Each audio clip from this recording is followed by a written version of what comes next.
আসসালামু আলাইকুম এভরিওয়ান, আশা করি সবাই ভালো আছেন।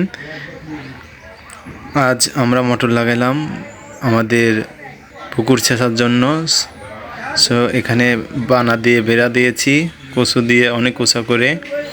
সো দেখতে পাচ্ছেন এই পাশে আমরা ছেঁচবো আজ। এই পাশে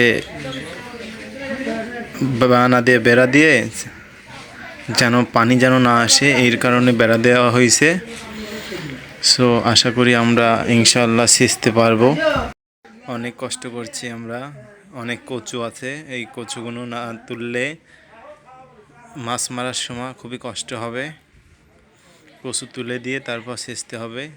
এদিকে মটর ওপাশে লাগাইছি একটা, এপাশেও বিল, মাঝখানে পার আছে, এপাশেও একটা মটর লাগাইছি।